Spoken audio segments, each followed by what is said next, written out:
Good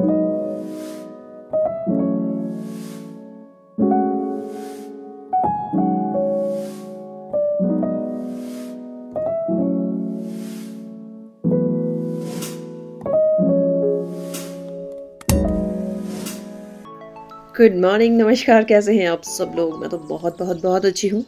और जैसे गांव में होते हैं ना, बड़ा फ्रेश सा मूड रहता है हमेशा। काम ज़्यादा होता है बट तब भी अच्छा लगता है, क्योंकि खुला माहौल, हरियाली, पेड़ पौधे, सब लोगों के साथ बातचीत होती है। नहीं तो क्या होता है, आप जो शहरों में रहते हो, शहरों में क्या तो 2 कमरों के अंदर आप इतने बाउंड हो जाते हो कि बाहर का नज़ारा सिर्फ आप पेड़ देख सकते हो। कोई लोकल लोग नहीं मिलेंगे, सब अपने दौड़ भाग में होते हैं। कोई कंपनी में जा रहा है, कोई अपनी जॉब पे जा रहा है, कोई बैंक जा रहा है, मतलब सबके अलग अलग जो जॉब होती है उसमें जाते रहते हैं। तो सुबह का ब्लॉग मेरा स्टार्ट होता है। आज घास इकट्ठा कर रहे थे, क्योंकि घास का सीज़न है, सर्दी आ रही है। तो सर्दी स्टार्ट होने से पहले हमें क्या करना पड़ता है, जो हमने अपने मवेशी रखे होते हैं उनके लिए हमें घास इकट्ठा करके रखना पड़ता है सर्दियों के लिए, क्योंकि बहुत ज़्यादा बर्फ़ पड़ती है। ये पूरा एरिया बर्फ़ से ढका रहता है। फिर ज़्यादा नहीं, थोड़ी थोड़ी पड़ती रहती है, पर ये ठंड बहुत ज़्यादा होती है। साथ में जो ऊंची पहाड़ियाँ हैं वहाँ पे तो 12 महीने बर्फ़ रहेगी, 12 महीने बर्फ़ रहती है, ठंडी हवा चली रहती है वहाँ से। पर ये है कि जब हमारा ये मंथ स्टार्ट हो जाता है, अक्टूबर से बाद वाला जितना भी जनवरी फरवरी तक, तब तक ठंड रहती है, बर्फ़ रहती है। तो उसके लिए हमारे को इंतज़ाम करना पड़ता है। वही इंतज़ाम हम सुबह सुबह कर रहे थे, और हमारे आंटी, रीता, छोटू सभी हेल्प कर रहे हैं एक दूसरे की। घास एक दूसरे को पास कर रहे हैं, और छोटू लगा रहे हैं टोली। जो हमारे घास का ढेर लगता है वो पुन्नू बोलते हैं उसको। इसकी आंख में खारिश हो रही है ना, तो तिनके से कैसे खारिश कर रही है आंख में, ऐसी खराब है ना। देखो, ये इसकी नई टेक्निक है, ये देखो। बहुत, जिसको बोलते हैं ना बहुत ज़्यादा नॉटी है। देखना, ये देखो खारिश कैसे कर रही है, और आंख से ना टप टप आंसू बह रहे हैं, पर हटा नहीं रही है बिल्कुल भी तिनका। ये देखो भूरी, क्या हो रहा है? ये लग जाएगी आंख में, हैं? क्या कर रही है ये? देखो कितने आंसू निकल रहे हैं, बहुत ही ज्यादा शरारती है भी।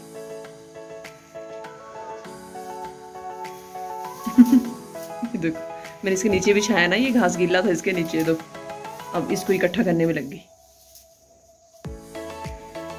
अब उधर वाले तिनके वहां से अब आप दूसरी आंख में डाल दिए। भाई कमाल की गाय है ये तो, है भूरी? तू तो बड़ी खराब है यार। वहां से तिनका है ना खड़ा हुआ, अब उसको आंख में डाला है, ऐसे खारिश करती है आंख में।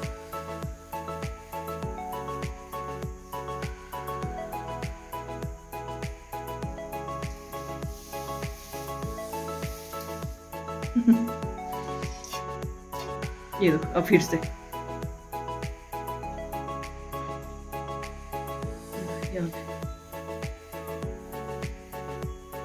आंख फूट जाएगी तेरी।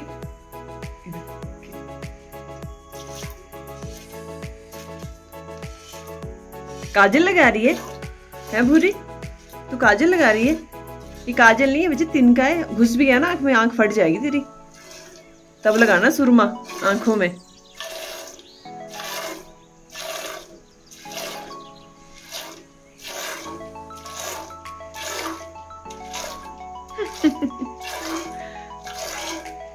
अब आप बोलो कितनी खराब है ये।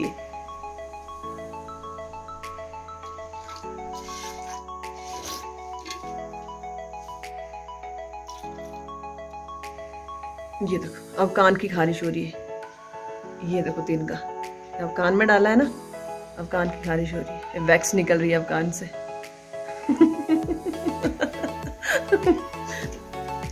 मेरा तो दूध गिरा देगी। मैं गाय के काउ मिल्किंग भी कर रही हूँ, पर इसकी हरकतें देख के ना मुझे हंसी भी आ रही। कभी आंख साफ कर रही है, ये देखो कान में डाला तिनका, और कान हिला रही है अब। ये देखो,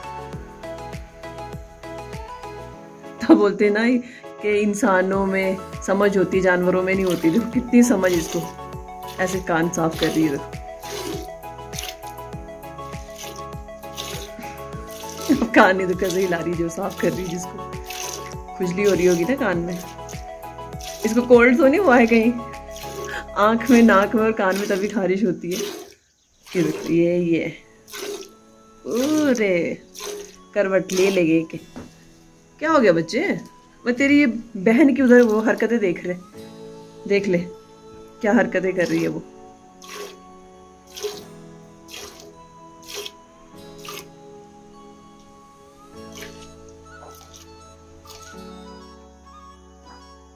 अब पूरा तीन का कान में डाल दिया, देखो कैसे कर रही है।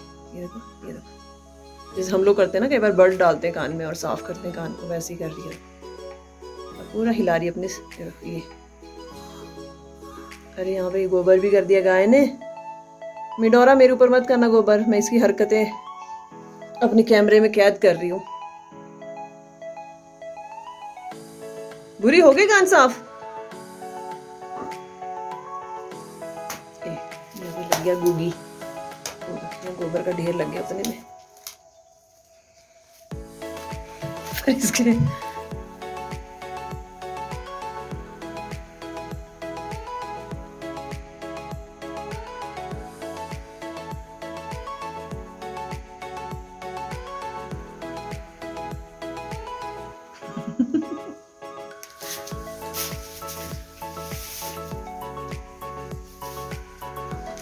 इसको इंसान की जरूरत नहीं है, खुद ही अपने काम खुद करती है, सेल्फ डिपेंडेंट है। लाज अब हो गया इंसान।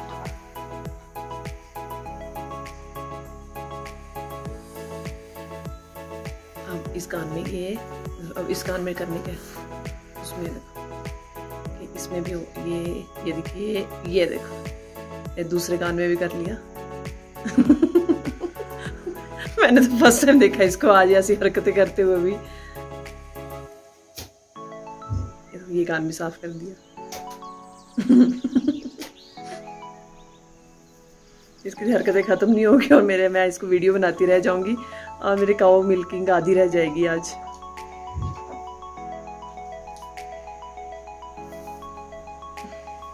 आज सुबह सुबह इतनी हवा चल पड़ी, बादल थे, सुबह बहुत घने बादल थे, पर जैसे ही हवा चली थोड़े बादल छटने शुरू हो गए तो काफ़ी ठंडी ठंडी हवा चली हुई थी और थोड़ा पतझड़ का मौसम भी आ रहा है। तो पत्तों से आप जितना मर्जी साफ़ करो कूड़ा वैसे ही डबल हो जाता है, पर अच्छा भी लगता है मौसम। पर जब ठंड वाला मौसम आता है ना तो आपके स्वेटर निकलने शुरू हो जाते हैं, क्योंकि हमें कहीं जाना भी था तो पर मौसम बड़ा गंदा सा लग रहा था, तो हिम्मत नहीं हो रही थी घर से जाने के लिए, क्योंकि बारिश वाला मौसम बड़ा किचपिच वाला मौसम होता है, घर से निकलने का बिल्कुल मन नहीं करता।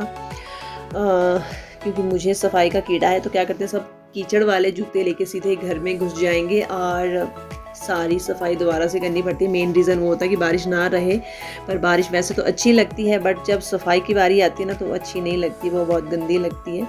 ये मैं खीरे की बेल दिखा रही हूँ आपको, बहुत ही खीरे खाए इस बारी हमने। और मौसम तो साफ भी हो रहा है। ये श्रीखंड महादेव जी का मैं आपको दर्शन करवा रही हूँ, जहाँ पे बर्फबारी है। यहाँ से इतनी ठंडी हवाएं आती हैं कि आप 12 महीने ठंडी हवाओं का आनंद ले सकते हैं। वो गर्मियों में अच्छी लगती है, पर ठंडी हवाएं सर्दियों में बिल्कुल अच्छी नहीं लगती, क्योंकि हाथ मुंह फट जाते हैं और बिल्ली की तरह नाक ठंडा हो जाता है। तो ये थोड़ा सा मजाक हो गया, बट सही में पहाड़ों में बहुत सर्दी होती है, पर मौसम बहुत मस्त होता है, लोग बहुत मस्त होते हैं। और थोड़े काले बादल छटने शुरू हो गए हैं, हल्की हल्की धूप दिख रही होगी आपको। तो सुबह सुबह ऐसा मौसम देखना ठंड वाला थोड़ा टेंशन वाला होता है, क्योंकि बर्फ़बारी कब हो जाए पता नहीं चलता। तो हमें एक्चुअली निकलना था कई काम से, तो थोड़ा मौसम अब साफ़ हो गया है, थोड़ा क्या बहुत ज़्यादा साफ़ हो गया मौसम। तो यहाँ पे बैरिकेड्स लग रहे हैं, मतलब रेलिंग टाइप्स लग रही है। जो पहले पैराफिट लगे हुए थे तो वो हटने शुरू हो गए हैं। तो जैसे जितने भी हमारे घर के पास कर्ब्स थे उनके पास सारे ये बैरिकेड्स लगने स्टार्ट हो गए थे। तो क्या था ये, इसको बोलते हैं ट्रैक्टर में ये इन्होंने रॉड जैसी लेके आए थे, तो उनको उतारे जा रहे थे। एक उतारे जा रहा था, एक इसको इकट्ठे करते जा रहा था। काफ़ी भारी होते हैं, पर मेहनत बहुत होती है इन लोगों की।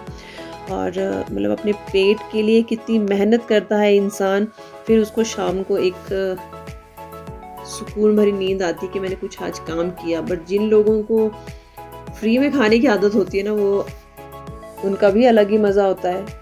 पर जो मेहनत कर रहे हैं ना, उसका तो बहुत ही अलग अलग सा मज़ा होता है। तो इनको देख के ना दया भी लगती है, क्योंकि बच्चे हैं बहुत दूर से कमाने आते हैं, यूपी बिहार के होते हैं ज़्यादा ये बच्चे। तो वहाँ से कमाने आते हैं ये। हमारे यहाँ पहाड़ों में क्या है, पहाड़ों में फसलें अच्छी लगती हैं तो लोग को इतनी प्रॉब्लम नहीं होती। मेहनत तो हम लोगों को भी करनी पड़ती है, पर इन लोगों को डबल करनी पड़ती है और अपना देश, अपना गांव, अपना घर छोड़ के आना पड़ता है इतनी दूर। और अभी यहाँ पे क्या हो गया, जैसे हम पहुँचे अपने घर के पास, वहाँ पे एक ट्रक ख़राब हो गया था, तो रात से ही ख़राब हुआ होगा। तो जिसके उस्ताद जी थे उन्होंने बोला कि आप प्लीज़ आप लोग धक्का लगाएंगे, तो हस्बैंड भी हेल्प करने चले गए थे। और हस्बैंड मेरे पता है क्या है, कहीं पे भी हेल्प करने चले जाते हैं, अपनी गाड़ी रोक देंगे और हेल्प करने चले जाएंगे। मैं कई बार बोलती हूँ ना चलो यार थोड़ी जल्दी लगी, तो बोलते हैं यार किसी इंसान को थोड़ी सी हेल्प मिल जाए ना तो बहुत अच्छा रहता है। तो मैं भी सोचता हूँ कि मेरे हाथों से कुछ अच्छा हो जाए, मैं कोई बुरा ना कर पाऊँ, तो फिर वो उस चक्कर में ना एकदम से हेल्प करने चले जाते हैं। बट अच्छी बात है, ये किसी किसी में ये क्वालिटी होती है। तो मैं सबको बोलती हूँ, अगर मैं भी कभी गलत हो जाती हूँ तो मैं भी अपने लिए बड़ा गिल्टी फील करती हूँ कि यार मैंने गलत किया, हेल्प करनी चाहिए।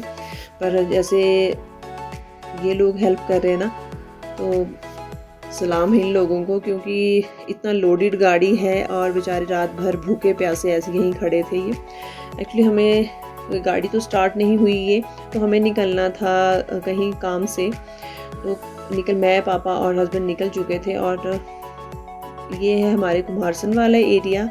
वहाँ से हम रास्ते में जब निकले, वहाँ पे एक शॉप है, शॉप बोले या बेकरी वाला बोले, वहाँ पे हमने ना पिज़्ज़ा लेना था। साक्या है एक, यहीं पे हमारे घर के नज़दीक। तो ये बहुत अच्छा पिज़्ज़ा होता है इनका, तो हम वहाँ पे पिज़्ज़ा बेस लेने गए थे। आज हमने पिज़्ज़ा नहीं लिया, पिज़्ज़ा बेस लिया। मैं कहा थोड़ा सा आज चेंज करते हैं कि खुद ही बनाएंगे घर पे। और ये किंगल जगह है, जब हमारे बर्फ़बारी बहुत ज़्यादा हो जाती है तो हम इस वाले जगह से आते हैं, जब हम लोगों को शिमला से आना होता है। तो ये एक रोड शिमला के लिए गया, जो पेड़ है इसके अपोजिट साइड को शिमला के लिए रोड निकल गया। एक हमारे एक रामपुर या तिब्बत के लिए जो रास्ता गया वो यहाँ से निकल गया। और उसी के साथ जो ये गाड़ी आ रही है, उसके साथ में एक और गाड़ी जो अभी खड़ी है स्टॉपेज पे, उसकी साइड से एक रोड आता है। यहाँ से हम लोग आते हैं जब बर्फ़बारी होती है, तो यहाँ पे क्योंकि थोड़ा गर्म इलाका है, यहाँ बर्फ़बारी नहीं होती। और मैं एक्चुअली सब्ज़ी लेने चली गई थी, तो सब्जियों का रेट पूछ के ना थोड़ा अक्की बक्की रह गई। बट क्या है ना कि सब्जियाँ तो खानी पड़ेगी, पेट जब इतनी भाग दौड़ कर रहे हैं तो पेट के लिए कुछ तो लेना ही पड़ेगा। तो जैसे हमारी सर्दियाँ शुरू हो जाती हैं तो सब्जियाँ क्या होता है ना, जो ओस पड़ती है उससे पूरी सब्जियाँ जल जाती हैं। तो क्या होता है, जो बाहर से सब्जी आती है प्लेन से, उन सब्जियों से ही हम लोगों को गुजारा करना पड़ता है, क्योंकि सर्दियाँ बहुत ज़्यादा हो जाती है। आलू प्याज तो नहीं होता इतना हमारे, पर जैसे आलू हो गया, अरबी हो गया, टमाटर तब भी थोड़े बहुत हो जाते हैं, पर सर्दियों में वो पकते नहीं हैं तो हम लोग लगाते भी नहीं हैं। तो हम जो प्लेन से आते हैं उन्हीं को हम यूज़ करते हैं। तो सब्जियों को देख के वैसे मुंह में पानी आ जाता है, ऐसा मन करता है कि सारी मिक्स करके बना ले। सब्जी लवर्स जो होते हैं उनके बारे में बता रही हूँ। और तो यहाँ पे हस्बैंड एक्चुअली गाड़ी का काम भी करवाने सोचा कि जब थोड़ा सा और काम किया है और यहीं से निकलना है तो क्यों ना गाड़ी का काम भी करवा लिया जाए। तो वर्कशॉप में चले गए थे, तो बैटरी हमने जैसे उनसे चेक करवाई तो बैटरी प्रॉब्लम थी, तो वहाँ पे हम बैटरी चेंज करवाने के लिए रुक गए। तो इसी वर्कशॉप में कई बार हस्बैंड गाड़ी ठीक करवाने आते हैं, तो मुझे भी हस्बैंड वहाँ पे वर्कशॉप में लेके गए। तो वहाँ पे जब मैंने मशीनरियाँ देखी जो पूरी गाड़ियों की निकाली हुई थी, और कितने वो बच्चे मेहनत कर रहे थे। तो मतलब इनका जो बनता है ना, जैसे ये काम करते हैं और जितने पैसे मांगते हैं, तो कभी ना बार्गेनिंग नहीं करनी चाहिए, क्योंकि बहुत मेहनत होती है। और इस मशीनरी के लिए कितना दिमाग चलता है भाई, कंप्यूटर से तेज़ दिमाग होता है इंसान का। तो इनके हाथ कपड़े ऐसे हो जाते हैं सुबह से शाम तक। और किसी के बच्चे होते हैं, भाई होते हैं, हस्बैंड होते हैं जो इतनी मेहनत करते हैं बेचारे सुबह सुबह, और हम क्या करते हैं 100-200 रुपए के पीछे इनसे बार्गेनिंग करनी शुरू कर देते हैं। ऐसा नहीं करना चाहिए। और हाँ, दूसरे में मशीनरी देख इतनी हैरान हुई ना, कितनी जैसे हमारे शरीर की हड्डियाँ होती हैं ना जोड़ी हुई अंदर, वैसे इतनी छोटी छोटी वायर्स, पता नहीं कहीं से पाइप निकल रही है, कहीं से लोहा कहाँ मोड़ मोड़ के, क्या मतलब दिमाग सही में बहुत ज़्यादा तेज होता है इंजीनियर्स का। और यहाँ पे सुंदर सा नज़ारा, जो हमने 4 साल का मेला हुआ था उसका व्यू दिखाया था ना आपको, ये इस साइड से आया था। वो ये ना तलाश इसके पीछे है, तलाश इसके पीछे है, पर एक टावर दिख रहा है सामने, उसके पीछे से पैदल आए थे वो लोग। और ये है धान के खेत, क्यार बोलते हैं इनको। देखो यहाँ पे 3 जिले है, उधर को मंडी, उधर को कुल्लू और ये शिमला। ये तो आप बताएंगे। वो जारी कर सको के लिए सड़क करसोग के लिए आने के लिए NH 305 यहाँ से ऊपर की रोड जो कौन NH 305 का दरिया से पार? हाँ अच्छा, दरिया से साम पार है जो दरिया के साथ साथ। ये लोड़ी जोत जा रहा है, वहाँ से कुल्लू के लिए जाएगा और वो डिस्ट्रिक्ट मंडी है उधर को। अच्छा, ये मंडी है और इधर को डिस्ट्रिक्ट शिमला है। और जहाँ पे हम खड़े हैं वो डिस्ट्रिक्ट शिमला है और ये डिस्ट्रिक्ट ये कुल्लू है, ये वाला लूरी से है ये लूरी से डिवाइड हो जाते हैं ये और सतलुज कितनी सुंदर लग रही है। और क्यार देखिए आप, धान। यहाँ दिखाती हूँ आपको, ये देखो क्यार लगे, क्या सुंदर व्यू है। यहाँ लोकल चावल मिलते हैं, फिर प्याज होता है, अदरक, लहसुन, पर ज़्यादातर चावल होते हैं यहाँ पे। और देखो जहाँ खेती बाड़ी होती है ना, वहाँ घर भी बड़े सीमित से होते हैं और अभी वही पुराने तरीके के घर बने। ये देखो RCC के मकान नहीं, कहाँ ऊपर जो हमारे देवता जी आए थे, जोगेश्वर महादेव जी, वो इस पहाड़ी के पीछे से आए थे और वो पैदल पैदल होते हुए वो लोग इस दरिया को पार करते हुए, जंगल को पार करते हुए यहाँ से, और पूरा इस पहाड़ी से भी काफ़ी दूर है हमारा वो मंदिर, वहाँ तक पैदल उठा के लेके गए लोग और गए भी पैदल ही यहाँ से। वो इतनी श्रद्धा है पहाड़ के लोगों में कि वो धूप, छाया, बारिश, पहाड़ी, कांटे कुछ भी नहीं देखते, दरिया कुछ नहीं देखते, वो सिर्फ श्रद्धा देखते हैं भगवान के ऊपर, जो उनका भाव है वो देखते हैं। ये है वो SSV कैंप जहाँ पे जोगेश्वर महादेव और कोटेश्वर महादेव जी का मिलन हुआ था। और मैंने आपको पूरा व्यू दिखाया था जहाँ पे ग्राउंड का। अभी तो हम यहीं नहीं जा सकते क्योंकि आर्मी एरिया में आप बिना परमिशन के नहीं जा सकते, परमिशन के साथ भी नहीं जा सकते क्योंकि यहाँ पे कोई रिस्ट्रिक्शंस होती है, नहीं जा सकते आप। अच्छा है, आर्मी एरिया में वैसे ये किसी को भी अंदर आने नहीं देते, पर जोगेश्वर महादेव जी और कोटेश्वर महादेव जी का ये एरिया है पूरा, तो वो भगवान जी को मना नहीं कर सकते और पूरा आदर सत्कार करते हैं यहाँ पे जितने भी, क्योंकि भगवान जी ने ये जगह दी है। हाँ, जो आर्मी वालों जो मालिक है वो गॉड इज हिमसेल्फ। जैसे हस्बैंड ने बताया कि भगवान जी की मतलब कोटेश्वर महादेव जी की ही जगह है यहाँ पे, तो उनका वो वेलकम भी करते हैं SSB वाले जो है यहाँ पे, और पूरी पूजा पाठ करेंगे और सेवा भाव। आप लोगों ने देखा ही था मेरे वीडियो में कि किस तरीके से लोग जो वहाँ पे आराम से बैठे हुए थे और फौजी उनकी सेवा में लगे हुए थे क्योंकि कोई प्यासा नहीं जाना चाहिए। और जो खाने का इंतज़ाम था वो मंदिर में था, पूरी पब्लिक होती है वो वहाँ पे, पर वो थोड़ा लेट बनता है शाम को, तो इतनी देर को वेट नहीं करता। जो थोड़ा लोकेलिटी में होते हैं वही वहाँ पे जाते हैं खाने। मार्केट दिख रही है आपको, ये वो जगह थी कुमारसेन, ये देखिए जहाँ पे 4 दिन मेला चला था, ये देखिए ये थी वो जगह।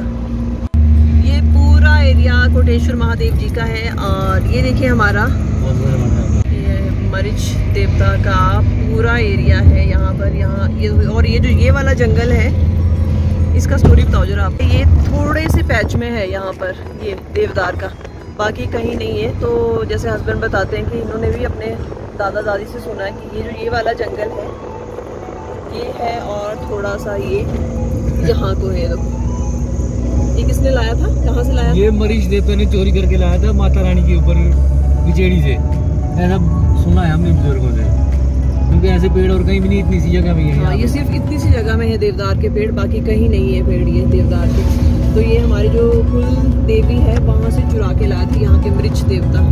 तो इससे भाई बहन है ये, वैसे है भाई बहन के, बहन के घर से भाई चोरी करके लाया था।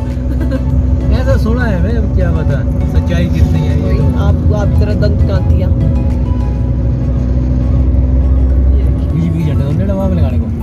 तो ये था मेरा आज का वीडियो यहीं पे समाप्त करूंगी क्योंकि अभी मैं पहुंच गई हूँ। ग्राम पंचायत थी, हमारी ग्राम सभा थी यहाँ पे, तो मुझे वहाँ जाना था। तो ग्राम सभा में काफ़ी बहस बसाई होती है, वो मैं आपसे शेयर नहीं करूँगी क्योंकि जहाँ पे पंचायत बैठती है ना वहाँ पे बहुत सारी बहस होती है, तो मैं आपसे वो शेयर नहीं करूँगी क्योंकि आप लोगों को पता होता है जहाँ पंचायत बैठती है समझो कि वहाँ पर कुछ ना कुछ गर्मा गर्म चीज़ें चल रही हैं। तो आज का मेरा वीडियो आपको कैसा लगा कमेंट बॉक्स में बताइएगा, और लाइक कीजिएगा, शेयर कीजिएगा, सब्सक्राइब कीजिएगा। काफ़ी सारे लोग आए थे अपनी अपनी समस्याओं को लेके, अपनी अपनी जो इनको जैसे शेल्फ पड़ती है, शेल्फ बोलते हैं कि कुछ इनके कुछ स्कीमें आई होती है, उसके लिए काफ़ी लोग अपनी अपनी, किसी को डंगा लगाना है, किसी को घर बनाना है, किसी को काऊ शेड बनाना है। तो लेडीज़ की ज़्यादा समर्थन रहता है, सारी लेडीज़ देखो आई है, जेंट्स बहुत कम है, लेडीज़ हर फील्ड में आगे है। तो ये देख के बहुत अच्छा लगता है, और ये लेडीज़ कितनी आगे चल रही है, पुरुषों के मुकाबले ज़्यादा आगे है। मैं हम लेडीज़ों की बड़प्पन नहीं कर रही हूँ, ये आप लोग खुद जानते हैं।